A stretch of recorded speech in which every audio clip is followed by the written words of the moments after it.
Bonjour mesdames et messieurs, c'est le moment de parler sport et c'est le 23e numéro de votre émission 52 minutes chrono. Aujourd'hui, bien évidemment, on reviendra sur ce sacre mondial militaire décroché par notre équipe nationale militaire. Donc aux mondiaux de cross-country, c'était en Grèce et c'était hier dimanche. Et une deuxième place en individuel signée à Ramdan Ourri. On parlera également basketball, huitième de finale de Coupe d'Algérie. Les meilleurs sont passés au quart de finale. On attendant le vainqueur du match USM Alger, Louiba Club Basketball. Et on parlera également handball avec les playoffs et les playdowns et l'équipe d'Albiar qui domine chez les messieurs et chez les dames.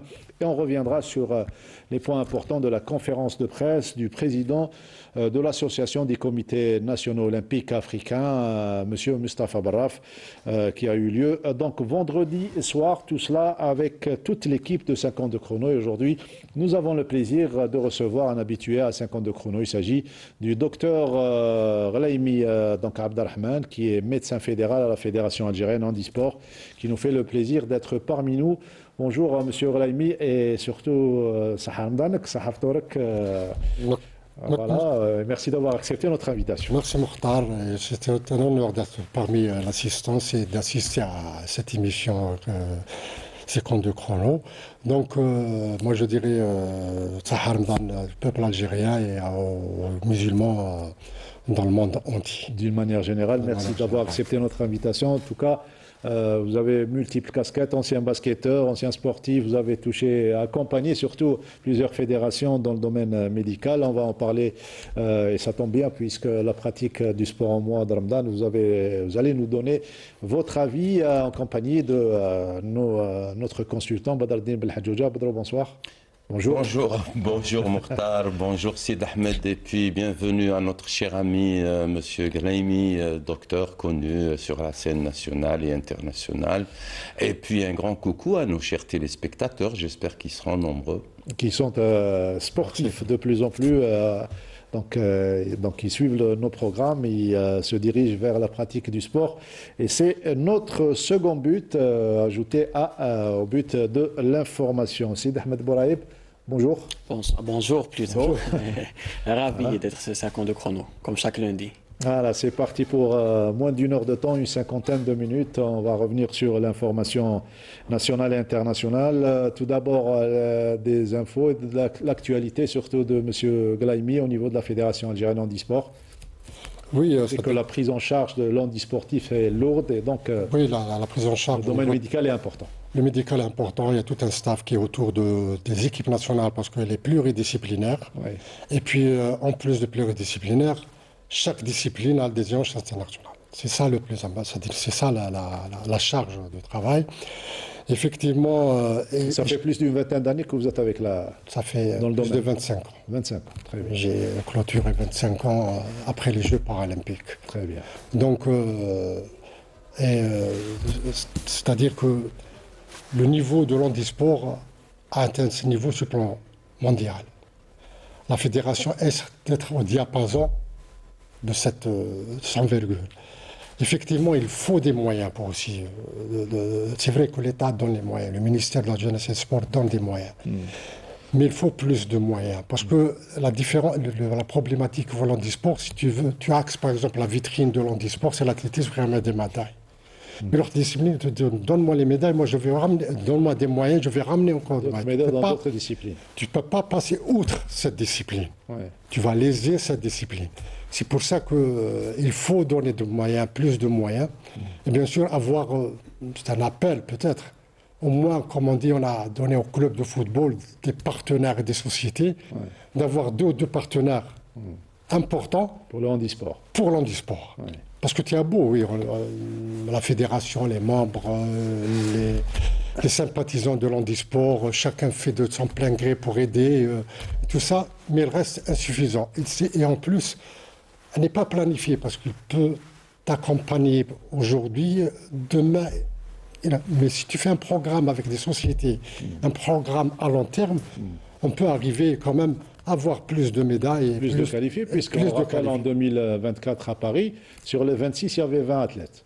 20 qui étaient dans le parathlétisme. Parathlétisme. Donc on pouvait avoir plus dans d'autres disciplines.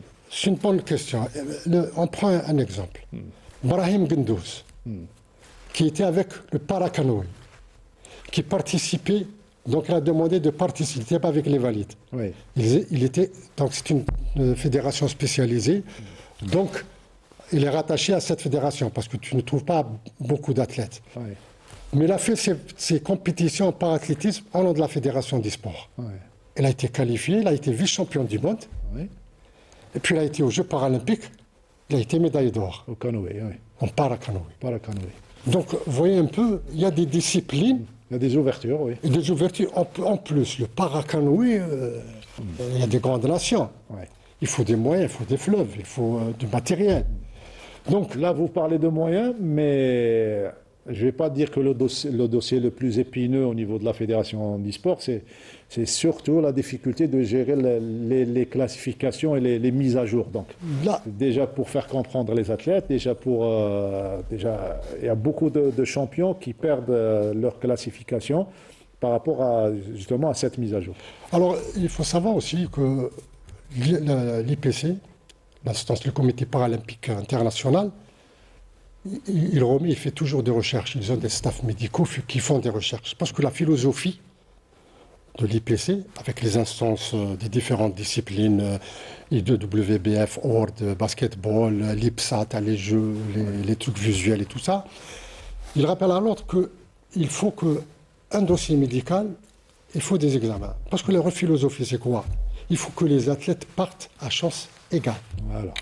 La deuxième philosophie par rapport au CIO, tout handicap qui se corrige médicalement ou chirurgicalement, il n'est plus Dans cette classable. catégorie. Classable, oui. classable. Je te donne un exemple. Et puis les techniciens, ils ont un mot à dire aussi. Oui, Pourquoi? Il y avait les nains, les F40. oui. Et puis les techniciens, il a dit, voilà, si vous prenez que la taille, il y a des athlètes nains qui ont un bras plus lent. Donc C'est ils un peuvent avantage. lancer. Déjà, c'est un avantage. Donc ils sont revenus à la formule de prendre et la taille et de l'acromion torture, jusqu'au majeur, segments. faire la somme, il faut avoir une taille inférieure, parce qu'il y a deux classes, 40 et 41. Il faut avoir une taille inférieure à telle classe, tu es classable. Le bras, s'il est inférieur, je fais la somme, si la somme est inférieure, tu es classable. Sinon, si un des critères, vous voyez un peu, Ouais. c'est tellement... Donc on peut être champion paralympique et 2-4 ans C'est plus 10 tard, ans après, on perd- revoit une formule, on a perdu un perd champion notre place. paralympique réponse dans... Ouais. C'est le cas de Skandar Jamil Atmani également. Ça, quand c'est aussi, c'est de Handicap papa, visuel, des cas visuels à travers. Les Marocains ont perdu 7 athlètes. Oui. Donc il y a beaucoup de cas pareils. L'Ukrainienne, il y a l'athlète, la concurrente directement à Linda Hamri, son longueur. Ouais. Ouais. L'Ukrainienne qui était Médaille d'or. La meilleure. médaille d'or, oui, Meilleure. sur plusieurs. Moi, depuis que je fais les Jeux paralympiques, Elle est championne. j'ai fait les 5 Jeux paralympiques.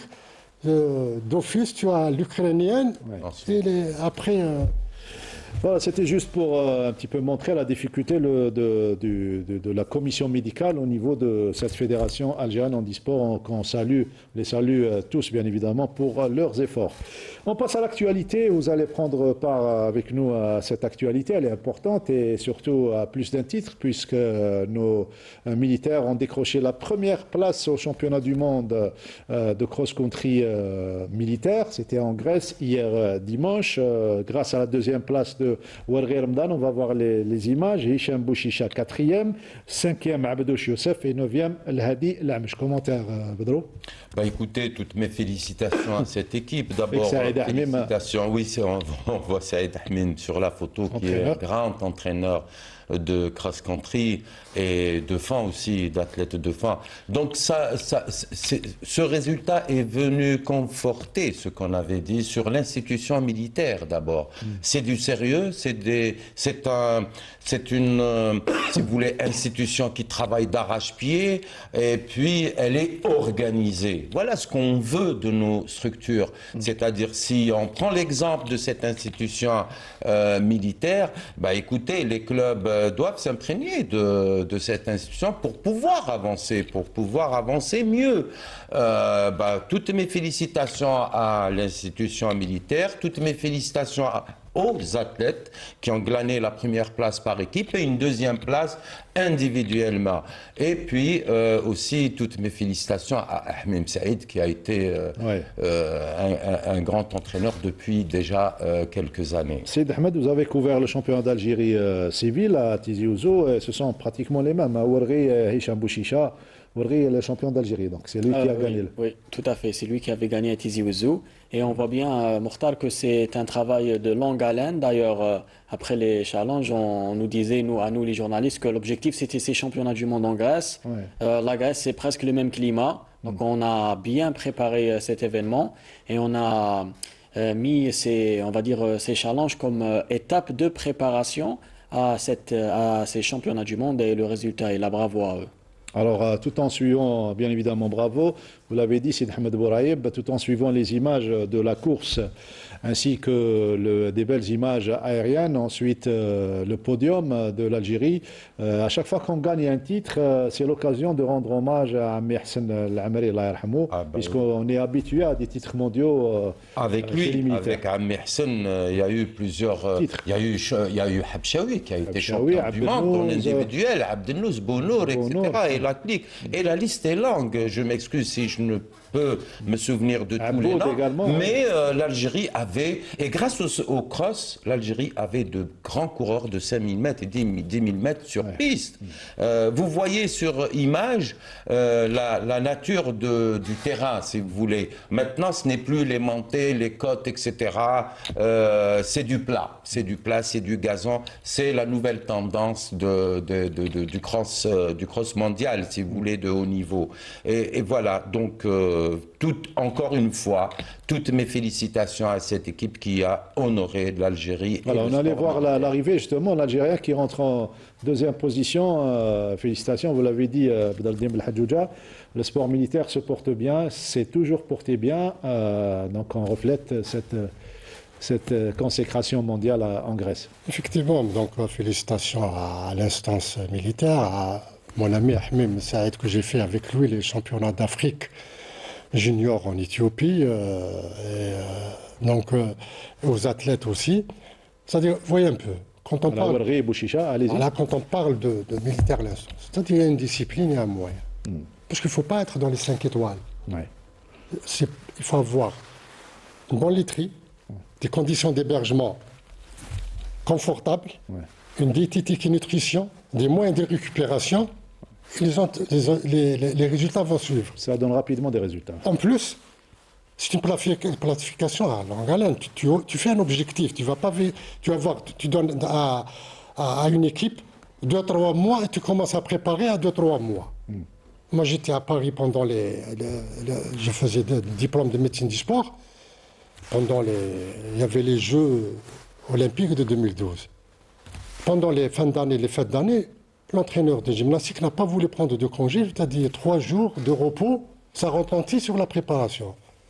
J'ai dit au médecin, au docteur Eric Josselin, c'est dans 2 ans. On est obligé de faire la permanence parce qu'il veut rester ici, parce qu'il va ça perturber. Donc 3 jours. Alors nous, à l'approche, c'est ça la préparation. C'est-à-dire nous, on n'a pas un suivi d'élite de haut niveau. Une évaluation à long terme, le moyen terme. Ce qu'il veut l'athlète aussi. Le bien préparé, même l'athlète mentalement, doit avoir un objectif bien précis.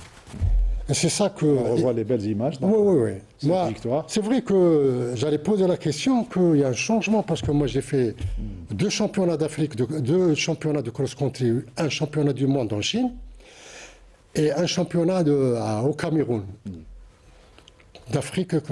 Et là, c'était les montées et les descentes, vallonnées et tout ça. Et là, accidenté. Et c'est ça le cross, oui. Ouais. Et on voit comme au championnat national, le duo Ouarghi et Bouchicha, Sid Ahmed, je vous laisse commenter un petit peu les images, ces belles images. Oui, ils ont une relation complémentaire, on va dire, Mokhtar. On travaille l'un pour l'autre par moment et on voit qu'il a fait beau. Contrairement à Tizi Ouzou, il a beaucoup plu, il faisait froid. Et on voit bien que c'est Bouchicha qui mène au train, ce groupe de tête composé de 6 coureurs. Et voilà, c'est aussi un travail de groupe, hein, le cross. C'est surtout un travail de groupe pour gagner le par équipe. Oui. Voilà, deuxième place, quatrième, cinquième et neuvième, Badro. C'est ce que j'allais dire, c'est-à-dire les places glanées par nos Algériens. Ça veut dire qu'il y a eu un travail tactique Ouais. sur le terrain. Il y a eu on voyait tantôt que Bouchicha menait et c'était à bon escient pour celui qui a glané la deuxième place. Donc, voyez-vous, donc c'est tactique. Le cross, c'est plus de 10 000 mètres, ou entre 11 et 10 000 mètres, donc c'est 11 kilomètres. On a le temps de se placer, on a le temps de lâcher des adversaires, etc. Donc c'est tout un travail, comme il l'a si bien dit notre ami Sid Ahmed. C'est la même tactique qu'on a utilisée lors des challenges nationaux. On va Oui, à voir. moindre... Bouchicha, deuxième place, allez-y. Oui, utilisé ici pour le challenge, je pense que c'est amoindri un peu. Pourquoi? Parce que le niveau n'est pas pareil, attention. Ouais, Hein. Le niveau n'est pas pareil, donc on sait que les militaires, les athlètes militaires dominent tous les challenges pratiquement. Et c'est la seule institution qui travaille actuellement les courses de fond et du cross. Voilà. Et là, moi j'ajouterais, côté scientifique de ça, ces athlètes, on peut les évaluer au niveau de laboratoire pour améliorer leur préparation. Qu'il y ait un apport aux données, des données à l'entraîneur, à quel niveau, à quelle vitesse maximale aérobique, Pour aider le technicien. le technicien préparateur, pour préparer, pour garder et améliorer sa performance. Parce que ça, ce qui se fait à l'étranger, parce qu'on prépare un athlète, on sait qu'à un certain niveau, on doit travailler et améliorer. Donc, il doit faire arriver. Donc, c'est pour ça que vous êtes un schéma tactique et tout ça. Quand ils ont ces données, on peut dire à l'athlète qu'il est pour qu'il est à une certaine vitesse, parce qu'il sait qu'il est capable de cette vitesse. S'il va à cette vitesse, il va être épuisé, ça remet en cause tout ce schéma tactique. Le médical doit accompagner le technique dans la préparation. Oui, excusez-moi, mais ça se faisait. Oui. Écoutez, si je vous dis que Voilà, ça se je suis faisait dans entièrement les d'accord. années 70 au niveau CNMS. du CNMS, c'est des choses qui se faisaient. Seulement, aujourd'hui, la grande question qui se pose, quand on fait des tests médico-sportifs, il y a des exigences qui vont avec. Les exigences, c'est quoi? C'est de mettre sur place l'athlète, c'est-à-dire, bon, il lui faut tel entraînement. Pour arriver à tel entraînement, si on dit que cet athlète doit s'entraîner quotidien par jour après un test d'effort, il faut d'autres moyens. Il faut un support alimentaire. Et quand on dit que cet athlète doit impérativement faire 3 compétitions par mois, on l'envoie pour faire une compétition, l'argent est terminé, il doit rentrer. C'est ce genre de problème que les athlètes, si vous voulez, ont pendant toute l'année de préparation. C'est très compliqué. Certes, le médical peut orienter l'entraînement avec l'entraîneur, etc., doit donner des données, mais après, il va falloir d'autres exigences. On parlait tantôt de l'handisport. Écoutez, moi, c'est légitime, l'handisport qui demande tous les moyens. L'handisport a honoré l'Algérie depuis très longtemps. Je me rappelle du premier champion du monde. Il a été médaillé 4 fois. C'est Alec. Écoutez, l'handisport mérite tout égard. L'handisport, on doit l'aider. Je suis revenu à ce sujet parce que ça me tient à cœur, on doit leur donner tous les moyens. Et puis là, vous les accompagnez sur le plan médical, moi je vous dis bravo à vous. Maintenant, revenir au haut niveau, on ne peut pas arriver à un certain niveau mondial ou olympique si on ne regroupe pas tous les paramètres et toutes les exigences. Parmi ces exigences, une équipe médicale qui suit, pas périodiquement, mais toute l'année, ces athlètes. Parce qu'on peut faire, quand il y a un programme, c'est la même chose. Il y a un programme d'entraînement, il y a des programmes de récupération, il y a des programmes d'évaluation. Ces évaluations vont être transmises à l'entraîneur Et ça, on va améliorer encore plus. Et on parle même de préparation biologique. Biologique, maintenant, oui, oui, oui. Sans dopage, ça Sans ne veut pas dire dopage, qu'il sans y a du dopage, dopage. non, sans dopage. Les gens, les grandes nations s'amènent avec des valises de médicaments pendant l'entraînement. Nous, une bouteille d'eau. Bah, il y a des, il y a Avec des, il y a des parce que questions qui se vitamine C, posent. Monsieur Belhadjouja, parce que si on ne fait pas, je vous donne, si on ne fait pas, quand j'étais avec Makhloufi, on faisait les bilans 3 à 4 fois par an. Parce que si tu fais et on trouvait des déficits, on rajoutait. On ne peut pas rajouter comme ça. Mais non. On a une preuve, c'est-à-dire on va corriger en fonction, parce que ces athlètes, le fait de travailler, ils vont consommer certains paramètres, Et le corps change, oui, le métabolisme on change. change le fer et tout ça. Donc tu dois corriger tout ça pour que l'athlète reste toujours à sa forme optimale. أعوذ بالله من الشيطان الرجيم إن الصلاة كانت على المؤمنين كتابا موقوتا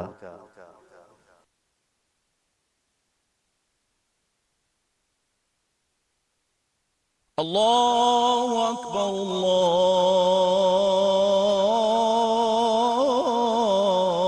الله أكبر أشهد أن لا إله إلا الله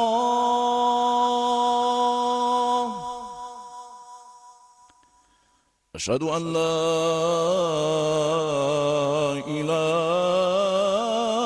إله إلا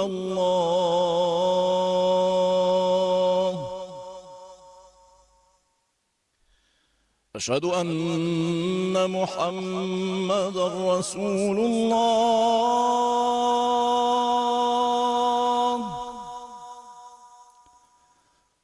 أشهد أن محمدا رسول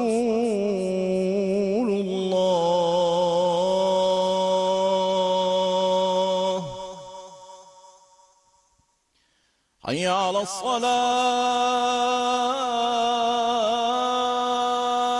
الصلاة حي على الصلاة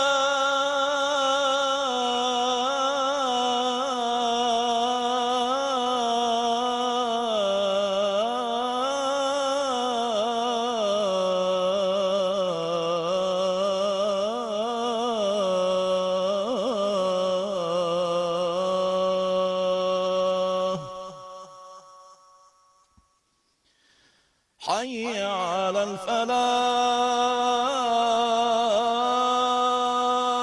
الفلاح حي على الفلاح الله أكبر الله أكبر لا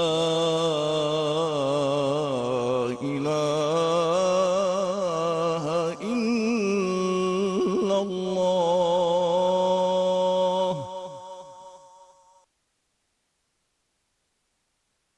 اللهم رب هذه الدعوة التامة والصلاة القائمة آت محمدا الوسيلة والفضيلة وابعثه مقاما محمودا الذي وعده. Faire et tout ça.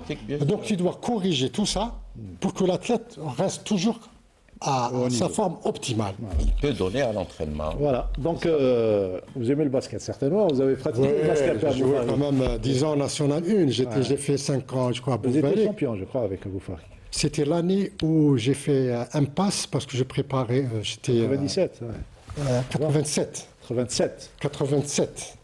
Avec Avec la- Ben Amrar, Wallah yarhamou. Voilà, Parce ouais. que c'est le premier titre. C'était l'année où j'ai fait un impasse, c'était une année sabbatique parce que j'étais en médecine et j'avais beaucoup de. C'est l'année où il y avait de charges Ouais. pour passer certaines étapes. Ben, je vous donne la bonne nouvelle, c'est que Boufarik s'est qualifié au quart de finale aux dépens du Soc Annaba 78 à 68. Nous avons choisi un autre match pour vous, chers amis téléspectateurs. C'est celui qui a opposé Guet Constantine à l'équipe du Serbe d'Albeda. Victoire de d'Albeda. Retour sur ce match avec ce commentaire signé Ramzi Mhamdi. Huitième de finale de la Coupe d'Algérie électrique entre le CSCDK et le CRB d'Albeda, où les deux formations avaient pour objectif de sauver une saison mal embarquée en championnat. Preuve en est un premier carton très serré où il y a eu plus de fautes que de points. Et c'est les protégés de Faïd Bilal qui l'emportent par seulement 3 points d'écart, 22-19. Au second carton, les camarades de Ben Brahim arrivent à trouver la faille et imposer leur jeu en prenant un peu de large en s'imposant 42-36. Malgré cela, les gars du Hayel Jabal n'abdiquent pas et tiennent tête à une équipe de Darbeda qui sentira que le match peut basculer, mais arrive tout de même à mettre à distance son adversaire sur le score 62-55. C'est au quatrième et dernier carton que le CRBDB assoira sa qualification en allant chercher une victoire difficile, surtout nerveusement, où les esprits se sont échauffés quelque peu, et c'est Darbeda qui s'impose avec 9 points d'écart, 76-67. Le dernier match qu'on a joué à Hydra contre eux, ils nous ont battus pratiquement sans effort. On a une équipe très très jeune. Au banc, je dis sur le terrain c'est bon, mais à chaque fois que je commence à faire des changements, le rythme baisse et c'est ça notre péché. Donc il n'y a pas vraiment beaucoup de solutions. Il faudrait faire confiance à d'autres joueurs et pour l'instant, il n'y a aucun qui a émergé. Une qualification méritée pour le CRBDB qui croisera en quart de finale le WOP de Boufarik, un gros morceau, un ogre du basketball algérien, toujours assoiffé de titres.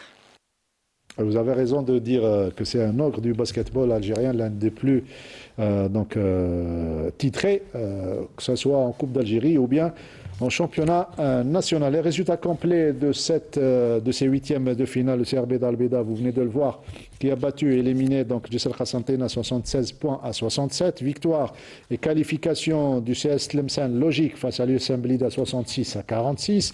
Le Mouldia d'Alger qui s'est imposé sur le fila face au Nasser du Sindé 78 à 75. Qualification du Ouida de Boufarik aux dépens du SOC à Annaba 78 à 68. Le Talat de Dalalia a éliminé WRBL Ulma 81 à 73. L'Union Sétifienne qui s'incline devant le CR Benessaf 56 à 67 et Ouled Chebel qui a été battu par le NB Staouali, le tenant du titre et du trophée, le doublé la saison dernière, 78 à 68. Et l'USM Alger, le UBA Club Basketball, match qui ne s'est pas joué en raison de l'absence du service d'ordre, donc à reprogrammé par la Fédération algérienne de basketball et la direction de l'organisation sportive. On passe au handball pour parler donc des dames et surtout de la phase play-off. Les faits marquants avec vous, Sidi Ahmed Bouraïb. Oui, Mokhtar, d'abord on a joué pour la troisième journée. Ces play-offs se jouent en un seul groupe de 8 équipes et on remarque que les deux leaders ont gagné leur match. D'abord le Mouloudia d'Alger en déplacement face au S El Oued et le HBC El Biar à domicile face au CF Boumerdes. Et justement, c'est le match qu'on a couvert cette semaine. Voilà, on va suivre ce compte rendu entre le CR Handball Club d'El Biar et le CF Boumerdes, les deux rivales de ces 5 dernières années. La victoire est revenue aux El Biaroises. Compte rendu. Les El Biaroises dominent outrageusement les débats et prennent 4 buts d'avance. Les visiteuses essaient tant bien que mal de sortir de leur zone. Le reste de la première période est équilibré, mais les locaux terminent la mi-temps en tête, 14 à 10. En deuxième période, les El Biaroises redoublent d'intensité et d'efficacité. Au fil du match, le rythme baisse sensiblement. Les Boumerdessoises perdent beaucoup de ballons et l'écart s'accentue. Score final, 30 à 19. هذا ماتش تحضيري حضرنا به نهضروا الفريق باش ان شاء الله نجوزوا للفاينل فور. يعني راطينا كان بزاف لي بال غاطي كيما تعرفوا حنا عاودنا ليكيب دونك لوبجيكتيف تاعنا سي با هذا العام ان شاء الله objectif pour la saison prochaine. Pour nous, le plus important, c'est de maintenir la cadence. On est invaincu jusqu'à présent. On est premier au classement. L'objectif du club, c'est toujours gagner des matchs et les titres aussi. Après, j'espère qu'on va s'améliorer et qu'on va montrer un visage mieux que ce qu'on a montré aujourd'hui, tout en gagnant et tout en maintenant cette dynamique de victoire, Inch'Allah. Et les résultats complets avec vous de cette troisième journée play-off. Alors, comme on l'a vu, victoire du HBC Elbiar face au CF Boumerdès 30-19. HC Mila et CS Mouloud Mamri ont fait match nul 25 partout. Victoire du Mouloudia d'Alger sur le terrain de l'OS Louad 33-20.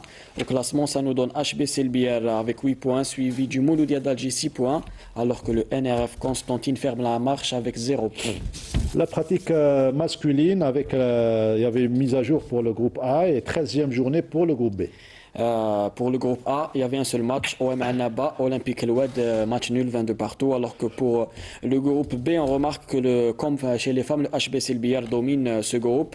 Victoire à domicile face à la JSE Skikda, victoire du deuxième Ain Touta sur le fil 25-24 chez le CRB Mila, alors qu'en bas du tableau, le CHB 0 du CIF enchaîne avec une énième défaite, cette fois-ci face à Bir Mourad Raïs. Et pour l'affiche de cette 13e journée, les Elbiarois affrontaient chez eux en nocturne, donc la JSE Skikda, elle également, l'équipe de Farouk Dhili. Retour sur cette belle empoignade avec ce commentaire signé Sid Ahmed Bouraïb. Le début du match est équilibré avec les deux équipes qui se rendent coup pour coup. Elbiar finit par prendre l'avantage. 4 points séparent les deux équipes. Les locaux sont plus réalistes et rentrent au vestiaire en menant au score 15-9.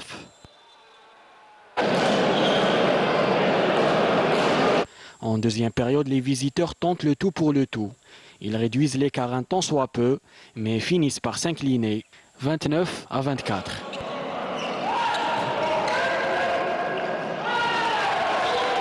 Tout d'abord, je remercie mes joueurs pour le rendement, le mérite et les hommes.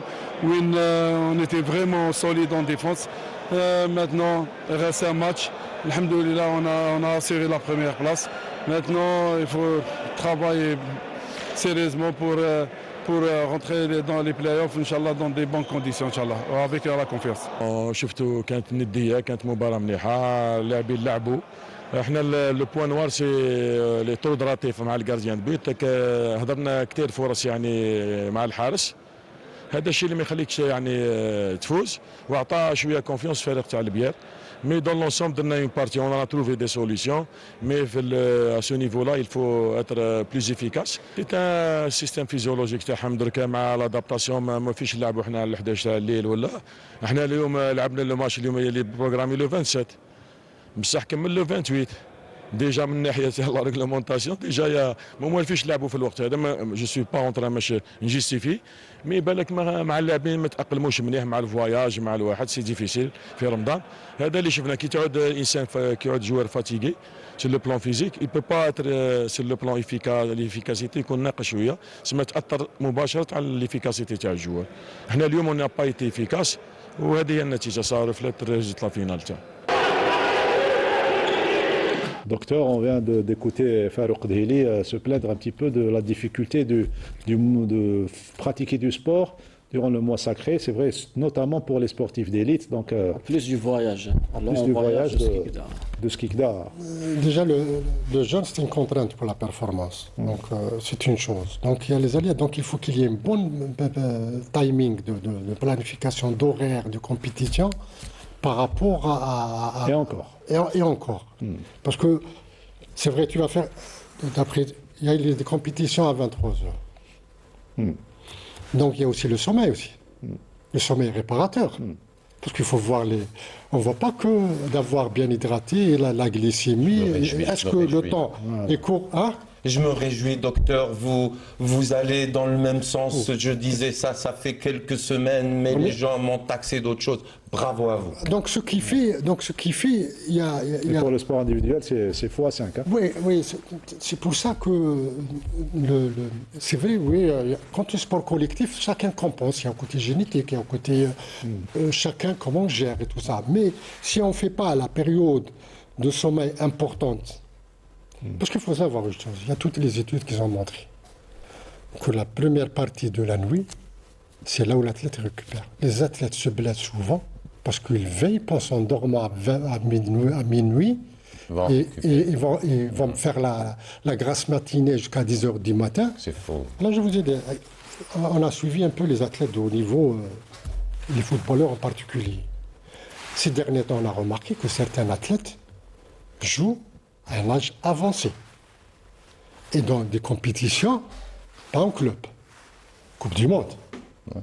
37 ans, 36 ans. Là, c'est l'hygiène de vie. Moi, j'ai vu une fois un truc de Benzema. Il se dort tôt, il se lève à 4h du matin. Et là, 4h du matin, il veut voir un film, il veut faire ce qu'il veut, parce qu'il a les moyens, tu vas me dire. Mais c'est après, il faut récupérer. Il y a un côté hydratation aussi. Il y a un côté... On parle de Ramadan, hein? Oui. Et Ramadan, en plus, il y a 2-3 choses. Il y a la période, on va définir. Il y a l'APA, l'activité physique adaptée.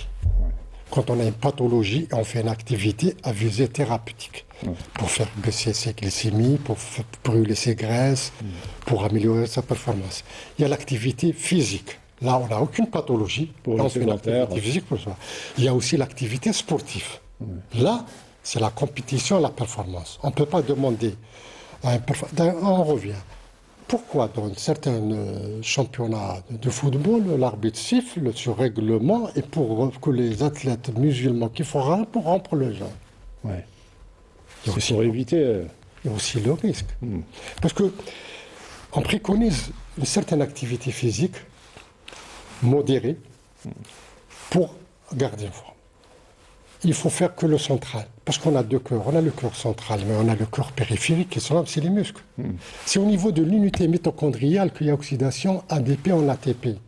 Et c'est là, si les gens, je trouve d'antan, qui vont dans les salles sport et avant le truc, ils vont faire de la musculation. Tu ne peux pas faire la musculation, tu peux faire un footing pour une mise en forme. Ça dépend de Bonne régime. circulation. Ça dépend le régime. Circulation, on peut le faire, mais ça dépend de mais ça régime. réduit une petite charge de poisson. Soit aller à L'intensité, L'intensité. baisse, le volume également. Pour revenir à la compétition, il faut qu'il y ait un bon planning, y compris, on a un championnat d'Afrique, basketball, en Angola, le deuxième à partir du 21-22. Ouais. Et on a préparation. Ils vont rentrer en stage le 7. Ouais.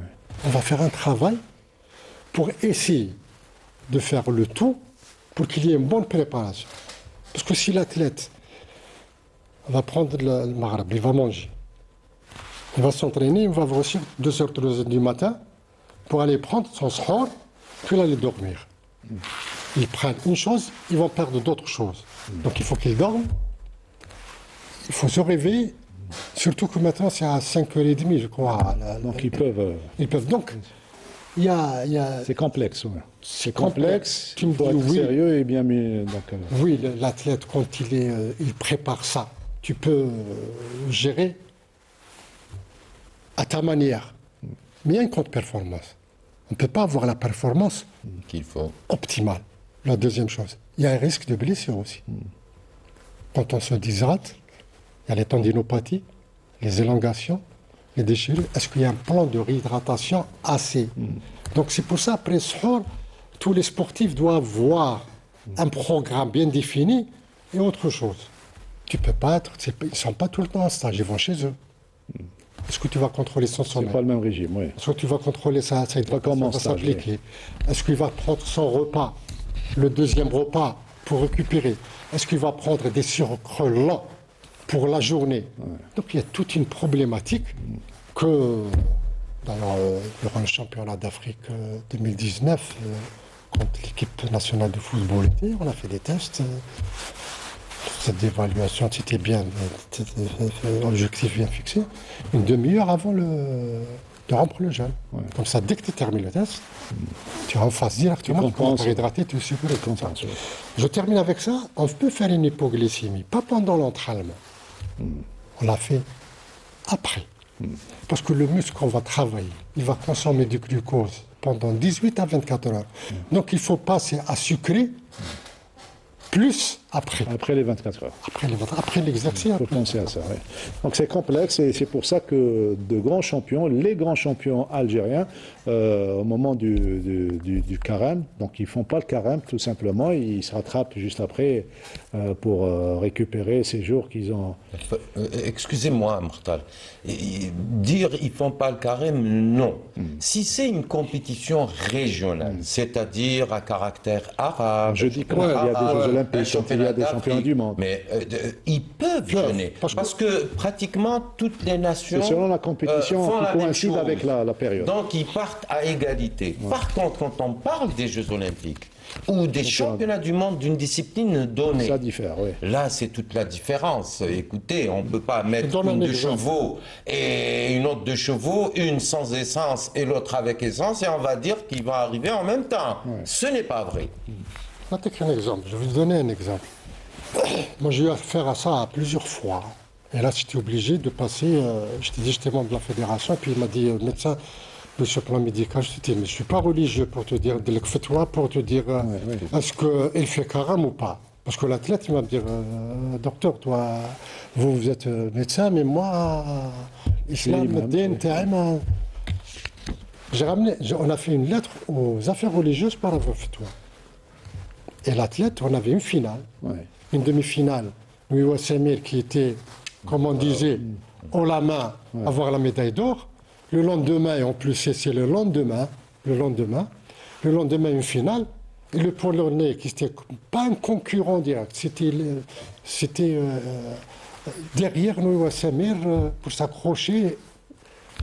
Puis en finale, c'est le Polonais qui a décroché la médaille d'or. Parce que la finale a été. Exemple, en plus, docteur, on a l'exemple des derniers championnats d'Afrique de boxe. Non, pas le championnat d'Afrique, il y avait un tournoi international. Oui, de niveau. En boxe, il y avait 12 boxeurs. En Bulgarie, en Bulgarie, oui. Ils étaient éliminés, ce mois de carême, éliminés au premier tour. Il faut se demander, il faut se poser des questions. Donc Louis a perdu le titre. Alors, sa course était à 5 minutes de Maghreb, du Maghreb. À la fin, il était vidé. L'énergie. Puis il est passé. Voilà, c'est des anecdotes qui existent, donc pour vous dire. Voilà. Le handball, donc on va rappeler les résultats donc, de cette mise à jour et la 13e journée pour le groupe B. Donc pour le groupe A, match de mise à jour entre l'Olympique de Annaba et l'Olympique Eloued, match nul 22 partout.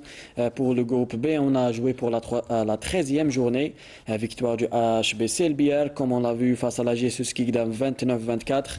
CRB Mila s'est incliné à domicile face à l'ES Ain Touta, le Dauphin 25-24. AC Ras Eloued 25, CR Borj Bouarerij 20 et CS Bir Morad Raïs 31. CHB 0 du Youssef 20 au classement, ça nous donne HBC Elbière 24 points, suivi de l'ES Ain Touta 20 points, alors que le CHB 0 du Youssef ferme la marche. Voilà pour le résultat complet de cette 13e journée de l'excellence, messieurs, concernant le handball. On arrive à cette conférence de presse du président de l'ACNOA, l'Association des comités nationaux olympiques africains, M. Mustafa Barraf, qui a donc animé cette conférence vendredi soir, pour revenir notamment sur l'affaire Imen Khalif. On va d'abord écouter ses impressions par rapport à cette affaire, où est-ce qu'on en est. Il répond aux questions de Sarah Derbel, qui était notre envoyé spécial. La situation a évolué assez positivement. Moi, j'étais pour qu'elle s'adresse à la justice. Et ces gens qui l'ont attaqué, je crois que c'est plus une question d'intérêt personnel que d'autre chose. Je n'ai pas envie de rentrer dans les détails. Les gens qui ont manipulé et qui ont créé tout ce marasme médiatique, politique, etc., sont des Algériens, malheureusement. Ils attaquent une Algérienne à partir de pays étrangers. Je pense qu'il y en a même un il y a même un procès qui va s'ouvrir demain ou après-demain, enfin cette semaine, concernant un influenceur qui, les gens se prononcent sur des choses qu'ils ne connaissent pas. Et il y a des manipulations. Je pense qu'il faut lui rendre un hommage appuyé parce qu'avec ce qu'elle a vécu, c'était très compliqué et très difficile à vivre. Mais elle a combattu, elle a continué, elle a persévéré et elle a eu la médaille d'or. Donc, ce qui n'est pas évident pour tout le monde. Hein. Maintenant, je pense aussi que la presse algérienne doit l'accompagner, l'aider, la soutenir pour qu'elle puisse affronter les défis qui se posent à elle dans le futur. Personnellement, je crois qu'au niveau du CIO, la question ne se pose plus. Les statuts de la fédération internationale, la nouvelle fédération internationale, prévoit qu'elle fasse des tests. Elle doit les faire. Elle les fait. Je crois que cette question biologique peut se traiter avec tous les soins médicaux possibles. L'Algérie l'accompagne et vous-même vous êtes en train de l'accompagner. Nous avons le devoir de la soutenir et nous le ferons. Voilà, donc c'était M. Braf sur le cas d'Imen Khalif. Bien évidemment, les choses sont claires et le CIO, donc il n'y a pas de souci du côté du CIO. C'est pratiquement le problème se posait avec l'ancienne fédération de boxe, la fédération internationale, pas la nouvelle affaire à suivre concernant l'affaire Imen Khalif. Un autre cas, celui de Mohamed Flissi, le vice-champion du monde en 2015, vice-champion du monde de boxe. Lui, il peut peut-être récupérer la médaille de Rio 2016 puisqu'il y a un boxeur qui est monté sur le podium et qui a été donc testé positif aux produits dopants. Est-ce qu'il y a moyen de récupérer la médaille? On écoute une nouvelle fois M. Mustafa Braf.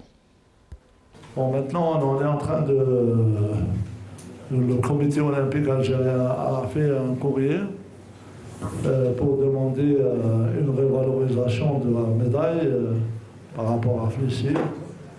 J'ai moi-même posé la question. Bon, les choses n'évoluent pas positivement, je dois le dire honnêtement, mais ce n'est pas encore fini.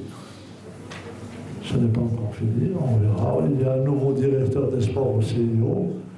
L'ancien est parti, il est parti aux Jeux de Brisbane, responsable du comité d'organisation des Jeux de Brisbane. Donc la situation n'est pas aussi clairvoyante qu'on le pense. Mais on fera ce qu'il faut pour essayer de récupérer la médaille. Ce serait bien pour ce grand boxeur qui a tant donné, qui méritait cette médaille dans des jeux où l'arbitrage a été hué.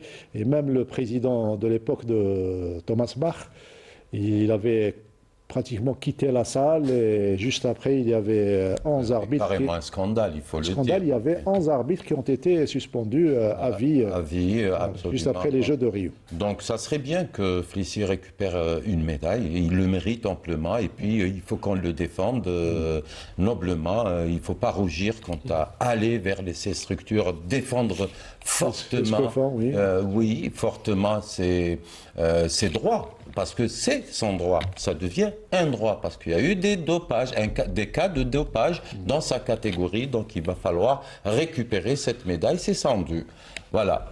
Grosso modo, je dirais qu'il faut laisser tranquille Khalif. Il faut la laisser, je reviens un peu, je rebondis, il faut la laisser tranquille. Là où je ne suis pas d'accord avec le monsieur qu'on vient d'entendre, il y a eu problème. Il ne faut pas dire que les gens polémiques ici, Alger, etc. Il y a eu problème, il y a problème. Il faudrait la défendre, ok, mais il faudrait la laisser tranquille aussi. Hein, parce que la défendre sans aboutir aussi, ça peut poser un problème, un autre problème pour notre athlète. Il faut la laisser tranquille. Elle veut s'entraîner, elle s'entraîne, elle veut aller vers un autre cheminement. Il n'y a pas de problème, mais il faut la laisser tranquille, cette femme. Voilà, c'était l'analyse de notre Bien sûr, parce qu'il y a des, c'est-à-dire dans ce cas, il y a des preuves. On parle de preuves. Il y a des preuves. Il y a pas, c'est-à-dire on ne peut pas. Le médical, le problème est réglé. Pourquoi aller, c'est-à-dire revenir sur ce sujet? Il y a des procédures qui ont Il y a été des respectées. procédures. On On attend. revient. Félicie. Oui. Cas de dopage. Oui. 2015. L'adversaire. Hein. Adversaire. Oui. Quelle année? Les Jeux 2016. On est en quelle année? Oui, c'est 10 ans après. 10 ans après. très belle remarque. Oui. 10 ans. Vous savez que les comités olympiques internationaux ne jouent pas parce que, je reviens tout à l'heure, chacun aura son droit. Sans droit. Et pour Félicie, il sera que justice rendue. Donc c'est ça que je dis. On peut pas, à partir du moment où le CIO a validé, nous, Algériens, Terminé. personne ne pourra commenter. Parce qu'au niveau de CIO, il y a aussi une commission médicale. C'est comme moi, j'ai au niveau de la fédération, commission, responsable de dopage, responsable de classification, jusqu'à responsable. Et puis, il ne va pas toucher à la teinte et la dignité d'une personne, quel que soit. Et pourquoi on a attendu jusqu'à aujourd'hui, justement? On va écouter Félicie, le principal concerné concernant cette donc, option de récupérer la médaille de Rio 2016. On l'écoute.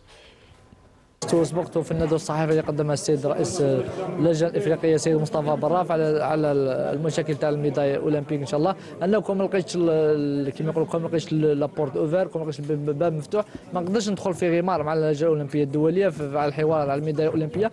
اليوم الحمد لله كيما يقول لك اسعى اليوم خرج رياضي ولا خرج ملاكم روسي اللي هو مضبي نحولوا لا ميداي سي اوتوماتيكمون يخرج واحد متعاطي المنشطات ينحوا لا ميداي. لا ميداي دار ميداي دارجو دار الملاكم الفنزويلي اللي كنت سبق وخسرت معاه انا. الملاكم الفنزويلي عنده ميداليه برونزيه. الميداليه البرونزيه ترجع لي لما الميدال الملاكم الفنزويلي صعدوه للميداليه الفضيه تبقى برونزيه. البرونزيه تحصل عليها انا لان اللي خسرت معاه الاول. كون ما لقيتش باللي عندي الحق نقدر نحصل عليها ما نقدرش ندخل في الغمار هذا الشيء. لان ان شاء الله كانت اللجنه الاولمبيه الجزائريه كانت رسلت برساله واضحه للجنه الاولمبيه الدوليه. ان شاء الله احنا مازال ما كاش رد كما نقول لك باريكي مازال ما ردوا لهمش باريكي. ان شاء الله احنا مازلنا نستناو. كان السيد رئيس السيد مصطفى براف كان سبق وتحدث على المشكل هذا. ان شاء الله راهي كما نقول لك راهي في الطريق الصحيح. ان شاء الله انا نستناو باذن الله ترجع الميداليه للجزائر باذن الله ترجع ان شاء الله. اختتمت مشواري في سنه 2023 اخر العاب البحر اخر الالعاب العربيه اللي كانت تقام في الجزائر. الحمد لله حصلت على الميداليه الفضيه. اليوم فليسي اليوم راه اطار في مديريه الشباب والرياضه في ولايه بومرداز. ان شاء الله انا نسعى وان شاء الله ونتعاونوا ان شاء الله باش نعاودوا نخلقوا جيل جديد ان شاء الله. كنمدوا لهم الخبرات تاعنا والتجربه ان شاء الله في الميدان ان شاء الله. لو كان تولي هاد لا ميداي شنو هو احساسك لو كان؟ والله العظيم شوفي انا حاسها بلا ميداي ان شاء الله والله راح ترجع. انا عندي امل. انا كان حلمي هو ميداليه اولمبيه. سعينا وخدمنا باش نحققوا النتيجه في الالعاب الاولمبيه. للاسف هاك شتي كانت المشاكل والضغوطات اللي خلتنا ما تحصلناش على ميداليه اولمبيه. ان شاء الله ها رب العالمين كما يقول لك ربي الرحمه تاعو واسعه. ها الحمد لله شوف بعد مرور 9 سنوات هاي كاين خلق باللي كاين اليوم ملاكم تعاطي المنشطات نحولوا الميداليه. تشوف الميداليه اليوم هي قاعده معلقه. انا راسلنا اللجنه الاولمبيه الدوليه ان شاء الله حنا سعينا وان شاء الله يكون كما يقول لك تحرك وترزق وحنا سعينا ان شاء الله ترجع ان شاء الله والله ان شاء الله. شكرا. Espérons que ces vœux et ces souhaits seront exaucés, qui sont les vœux et les souhaits de tous les Algériens. C'est à la fin de l'émission. On va remercier Dr Glaimi d'avoir été parmi nous aujourd'hui. Je vous remercie pour l'invitation. C'est un plaisir d'être toujours de retourner sur votre plateau. Et voilà. Inch'Allah, on se reverra, Inch'Allah, pour d'autres informations, notamment dans votre domaine médical qui est étroitement lié à la pratique sportive. Badro, on se retrouve lundi prochain. C'est ça, avec grand plaisir. C'est bientôt le Maghreb. Absolument, oui. J'ai pas encore faim. Voilà, t'as pas encore faim. Merci. Lundi prochain. Ça haftorkom. Et ça haftorkom, chers amis téléspectateurs, ça haftorkom, donc Dr Glaimi. On se retrouve lundi prochain. Merci à tous les techniciens du studio numéro 2. Merci à Reda Amiri, à Radia Chabia et à lundi prochain.